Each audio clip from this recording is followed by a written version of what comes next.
I'm Greg Hunter. Welcome to USAWatchdog.com. We have a brand new guest. He started his blog back in 2005. He's an author, written 15 books. He writes a lot on his blog, of2minds.com. If you haven't guessed, Charles Hugh Smith, that's who's up. Charles Hugh Smith, thank you for joining us today on USAWatchdog.com.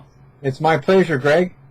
Well, I've been a big fan of your site since my CNN days back in 2006, which, there's so much talent out there that the internet has uncovered that would never be uncovered in the past because, they had to pick you to be a star. And, now you can just be a star on your own ability, which you are. Your site, you have a big site on the web, very successful. And I want to just touch on something that I read on your site, which is kind of what I do on USA Watchdog, and that is that you are trying to make sense of trends unfolding, which I think is I think the financial story and then it's going to be the political story, which go hand in hand, is huge. The trend unfolding right now is this crazyville in Greece, which, they've gotten these ultimatums. Just so you know, this is just this last week in the USA Today. And I don't see how the ultimatum holds water. I mean, they voted to say, yeah, no. So, the bond fraud is unbelievable. They didn't get very much of the money. What do you think about this trend in Europe with, it's not just Greece, but it's all the other indebted countries? Give us your take and give us some of your take on the unfolding trend that you see. Okay, Greg. I think we can start with a trend that's visible in the U.S., in China, in Japan, and in Europe as well. And the trend is the authorities are going to further and further extremes under the surface to maintain the illusion of surface stability.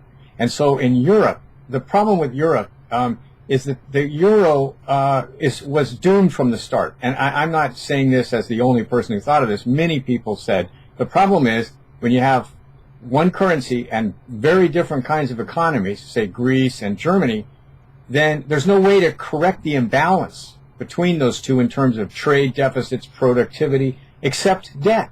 And so that's why the pig countries all have tremendous debt, is there was no other way to for them to cover the trade imbalances. They all run trade deficits. Germany and the Netherlands run huge trade surpluses. And in a normal economy, when your imports and exports are out of balance, your currency depreciates, right? And then the stuff you're importing gets more expensive. You buy less of it. Your stuff gets cheaper to everyone else. Your exports rise, and so you get a rebalancing through market mechanisms. What's really happened in Europe is the market mechanisms were taken away by the Eurozone and the euro. And so now they're trying to rebalance, but they don't have any tools except central planning. Isn't this going to blow sky high? I mean, isn't Greece a dead canary in a EU coal mine with a lot of other dead canaries that they're stuffing and propping up on a bar, i.e. Spain and Italy, and even France has got huge banking trouble. Isn't this going to blow sky high?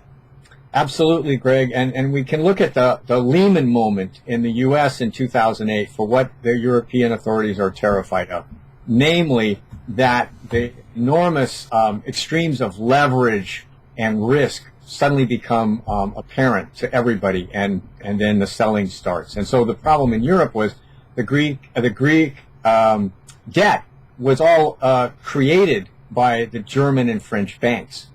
So if they'd let Greece go down in 2010 like they should have, then who would have gone down was the German and French banks. So a Lehman moment in Europe. So what the European authorities did instead was they transferred all that debt, which is never going to be paid, to the taxpayers of the European Union. So they're the ones who are going to be stiffed as Greece defaults. Or they could just march on their bankers and their leaders and say, hey, we're tearing this paper up. I mean, because that's who's benefiting. The rich, one of my themes is the rich just don't want to take a hit. They do not want to take a hit. And they should have taken a hit. That's right. And Greg, that's an excellent point, because if Greece had defaulted when it should have 5 years ago and exited the euro 5 years ago when all these problems were apparent, the debt that would have been defaulted was on the order of, I think, $110 billion. Still a lot of money. Not 350 billion. Yeah. And so the damage has been tripled and nothing's been solved because the system was doomed from the start. I want to talk about one of your latest articles on your website, which I think is brilliant, and that is Trouble a Brewin', and this time it's different. You're taking it off the the famous economist. This time it's different. It's never different, but this time is different. Here's the chart you used. It's from the government, and I want people to focus in. They can see this on your website of 29s.com, which I'm going to link to. This down here is, to me, their zero interest rate, flatlining. And then we have this little paltry bottom-bouncing gross, John Williams of ShadowStats.com. That's what it looks like to me as well. But we have these 0% interest rates and not much growth, and there's only one place interest rates can go after they hit zero, right? I mean, what's your point with this chart? Well, Greg, I think the chart shows if you go back 40 years, which is 2 generations, right, back to 1975, which is where this chart shows, you'll see that interest rates have been falling for 30 years, and now there's no place left for them to go. And this time it is different, because never before in modern American history have rates and yields on Treasury bonds been zero for so long. In fact, they've never been at zero at all, and now it's been 6+ years. And so, meanwhile, you'd think this was supposed to solve everything. Well, according to the Fed's own measure of financial health, if you will, that's going in the wrong direction. And when when that index goes up, it's indicative of recession and stock market declines. What you're saying is that what are we going to do? We're going to hold interest rates forever, and then we'll just be in a recession at 0% interest rates? Or is the bond market finally going to function correctly and say, whoa, we need way more money for the risk we're getting because all those European bonds have just defaulted? Absolutely, Greg. That's right. Interest rates should rise. And what we're seeing is financial repression, which a lot of your other guests have described, so we won't get into that.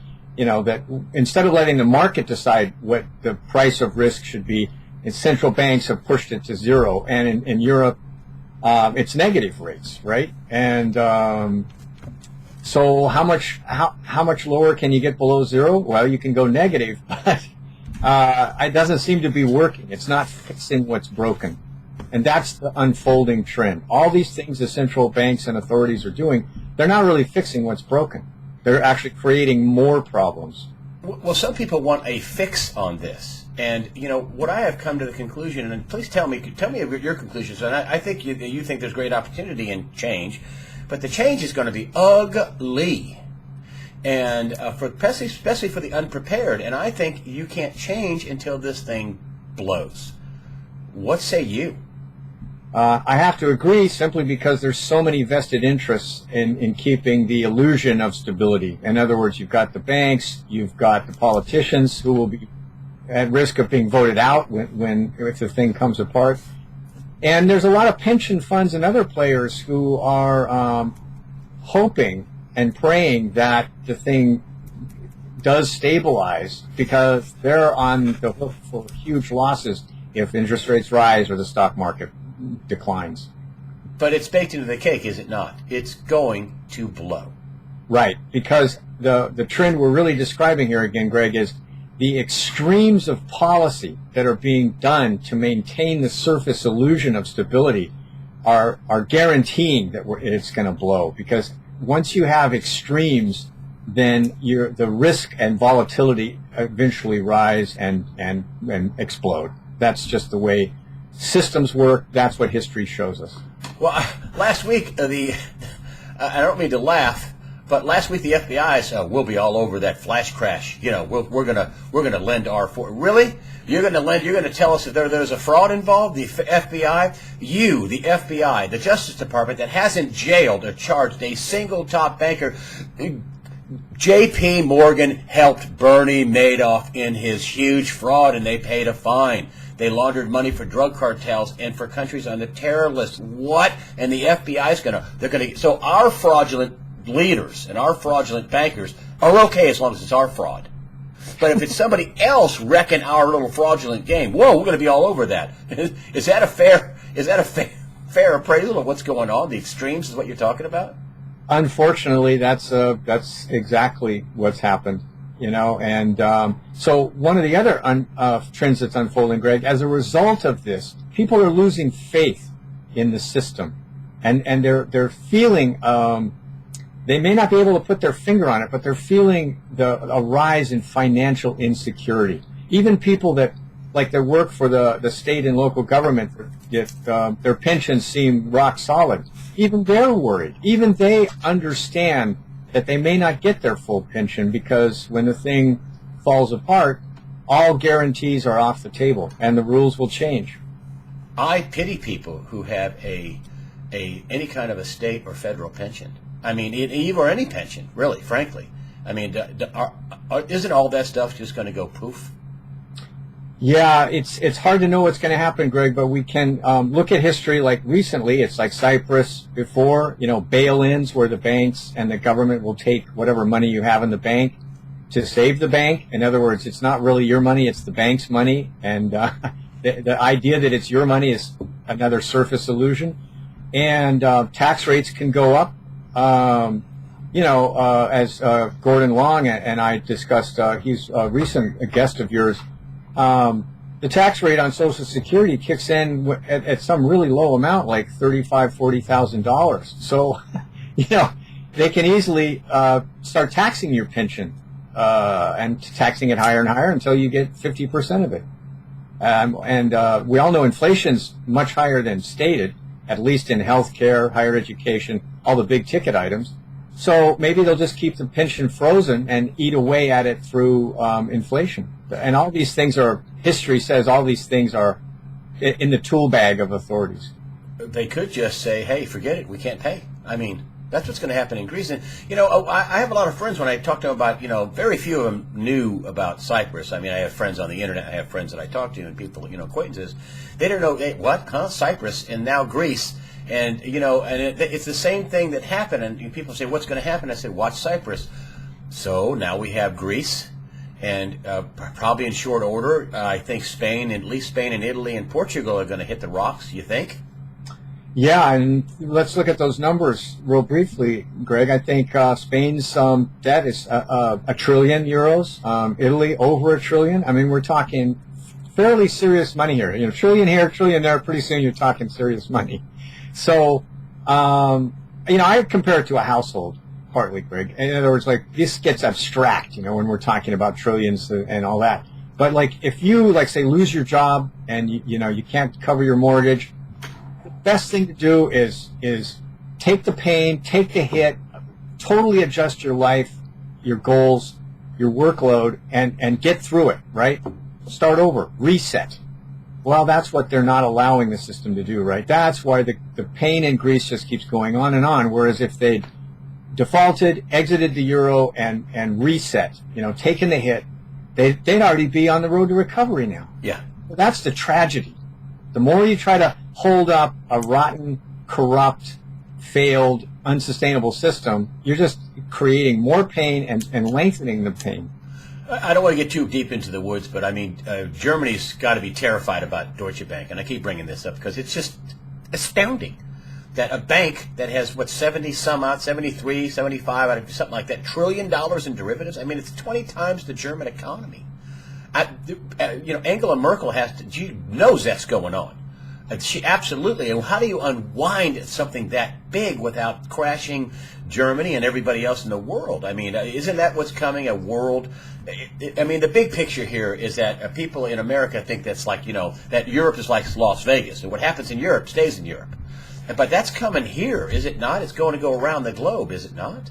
Absolutely, Greg, because when you look at the Deutsche Bank derivatives you're mentioning, of course they're tied into a bunch of other financial institutions in tremendously complex ties, that it takes months to figure out when the thing finally collapses. Look how long it took to unravel all the Lehman Brothers trades. A couple of years. Yeah, and I think you're very prescient in discussing Deutsche Bank, because that's really why Germany's had to save, and that's in quotes, Greece. Because if Greece had defaulted on all that debt from, Deutsche Bank would be gone already. So, it's like the extremes are why are they going to such extremes? To save the banks. and the damage being done by an attempt to save an insolvent institution. So what you read on the frequency, it just seems to me every day I hear something more crazy and something more outrageous, and this is what all the spying's about. This is, I mean, they were spying, our government was spying on Merkel, and now we find out Hollande and all these leaders in France and Germany and everybody in Brazil, everybody's being spied on by our leaders. And is it because, do you think that, and let me get to this, do you think that the frequency, the drumbeat is picking up, and that we could get an event sooner than later, maybe as early as this fall? A lot of people think this fall you start seeing the wheels start going off in front of the pickup truck.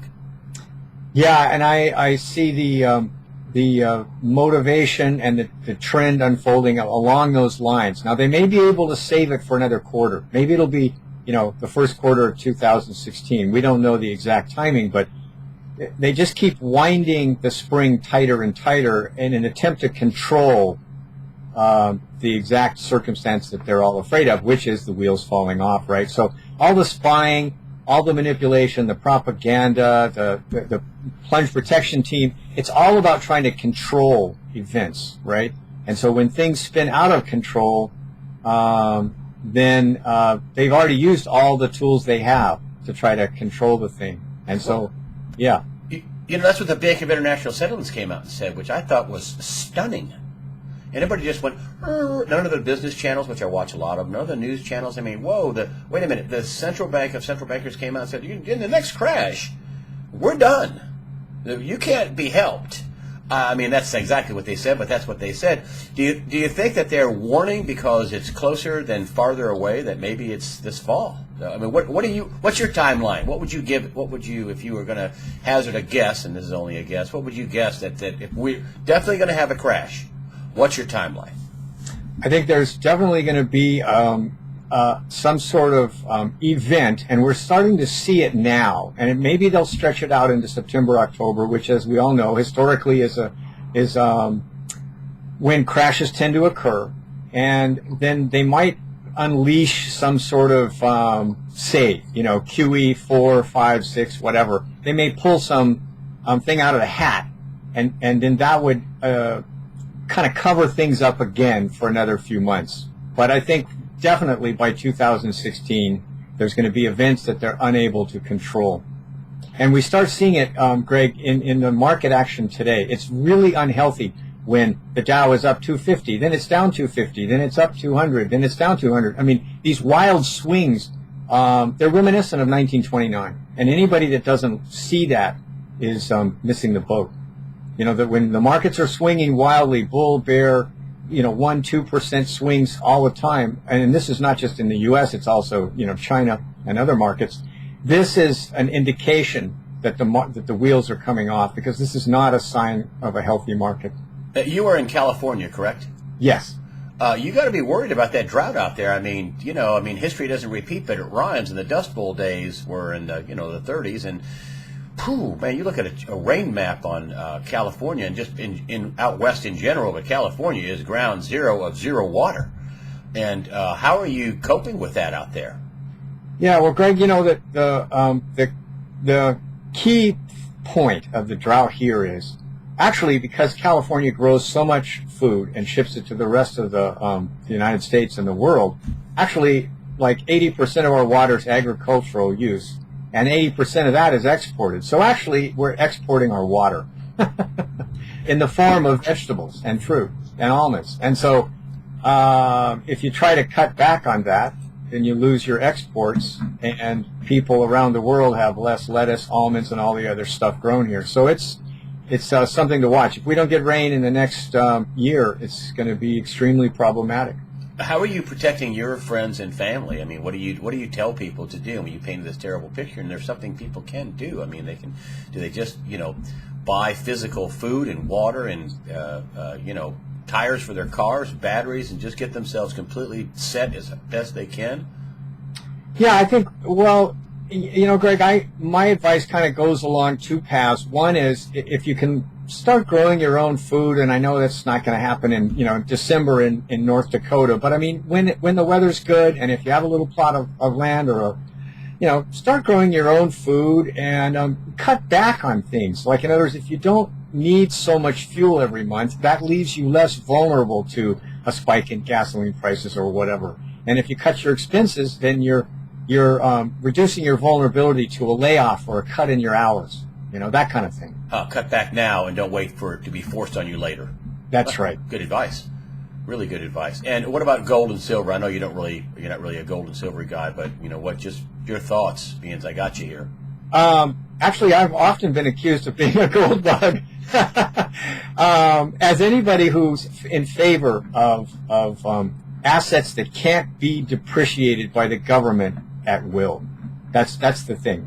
You want to own assets that the government can't depreciate overnight, and gold and silver fall into that category. And so does income property. So does tools that you use to make a living with. In other words, the government can depreciate its own currency at will. So you want to own some assets that the government can't either take, like from a bail-in, or just depreciate, and by inflation or by fiat, by announcing it. Guess what? The currency's now worth 50% less.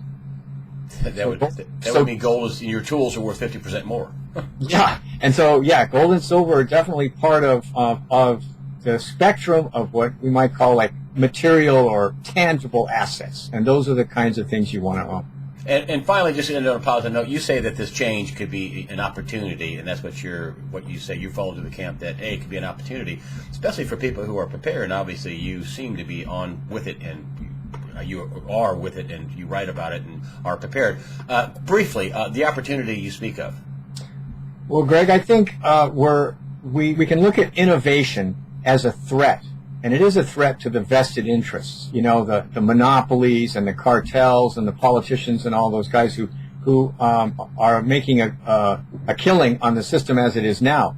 But we can also look at innovation that in the terms of creative destruction, that it's going to tear down monopolies and cartels and vested interests. But the whole of society is going to benefit from innovation. And we're not just talking about innovation in mobile phones and so on. We're talking about innovations in government, in healthcare, in national defense. I mean, the really big ticket items in our society and economy. They're all vulnerable to innovation, and we should welcome that. I'll tell you one innovation I wish we'd get back to, and that's the Constitution as it was written. And we could follow that because it's worked so well. I mean, we got a black president out of that. I mean, we have civil rights. We have, we had a format for the country to change. I mean, it wasn't easy. And we're not perfect, but the Constitution allowed positive change. Anyway, I don't think the change right now is so positive, especially for the unprepared. But Charles Hugh Smith, thank you for joining us today on USA Watchdog, your popular website of twominds.com. That's more innovation you were talking about. You get 400,000 or 500,000 people a month reading your work, and that's fantastic. Appreciate it. Charles Hugh Smith of twominds.com. Thank you very much for joining us today on USAWatchdog.com. Thank you very much, Greg.